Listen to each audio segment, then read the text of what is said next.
Ich war 17 Jahre alt und meine Mutter hat geweint, denn mein Vater wurde ihr im Leben fast zu einem Feind. Ich hab's nicht ausgehalten zu Hause und lief von Jam zu Jam, als wär's das Paradies. Doch für dieses Leben war ich noch viel zu naiv. Und so kam es, dass ich zwischen leeren Flaschen schlief. In meinen Träumen war alles anders und warm. Saß in der Bahn und hab geschrieben wie im Wahn. Jahr um Jahr, irgendwie wie eine Therapie. Mein ganzes Leben war eine Flucht, egal wie, egal wo. Schrieb ich Texte, meine Bibel. Für das reale Leben fühlte ich mich viel zu sensibel. Wie viele Jahre habe ich die Nacht zum Tag gemacht, auf der Straße rumgezogen, als wäre sie mein Arbeitsplatz. Und ich bin nach wie vor immer noch für Rap bekannt. Weiß nicht warum, noch irgendwo vor bin ich weggerannt. Ich war so lange jung und hab nur geträumt, war irgendwo anders und hab so viel versäumt. Und weiß Gott, ich bin nicht frei von Lasten, doch mittlerweile bin ich Gott sei Dank erwachsen.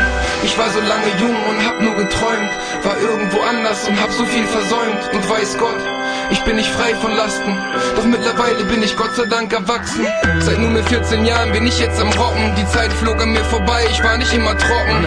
Ich bin ausgewandert in meine eigene Sphäre. Mit 18 Jahren dachte ich niemals, dass ich 30 werde. Doch irgendwann holt dann die Realität ein. Ich hab gesehen, im Leben kann es schnell zu spät sein. Ich bereue, dass ich viele Jahre Drogen nahm, mir selbst im Weg gestanden habe für den großen Plan.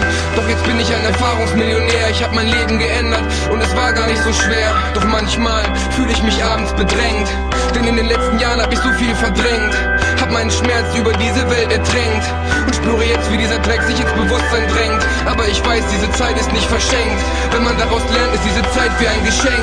Du weißt es noch nicht, aber das Leben ist kein Kinderspiel. Du willst immer nur das Abenteuer, der große Mann sein.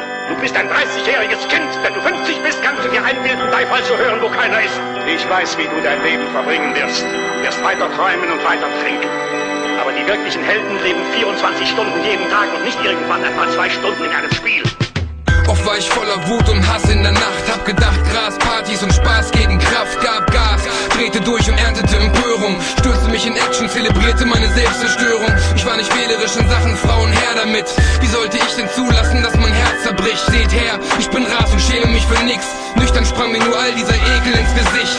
Ich musste meinen Verstand an alle Mauern krachen lassen, meine 7 Sachen packen, um auch alles abzufassen. Neue Kontakte geknüpft und gekappt, die soziale Kompetenz zu verkrüppelt und zu schwach. Ich hab gehofft, eine Frau rüttelt mich noch wach, doch es hieß, Rasputin ist der Verrückte in der Stadt. Doch ich hatte ein Herz und auch was auf dem Kasten, und daher wurde ich wie zufällig erwachsen. Ich war so lange jung und hab nur geträumt, war irgendwo anders und hab so viel versäumt. Und weiß Gott, ich bin nicht frei von Lasten, doch mittlerweile bin ich Gott sei Dank erwachsen. Ich war so lange jung und hab nur geträumt, war irgendwo anders und hab so viel versäumt. Und weiß Gott, ich bin nicht frei von Lasten, doch mittlerweile bin ich Gott sei Dank erwachsen.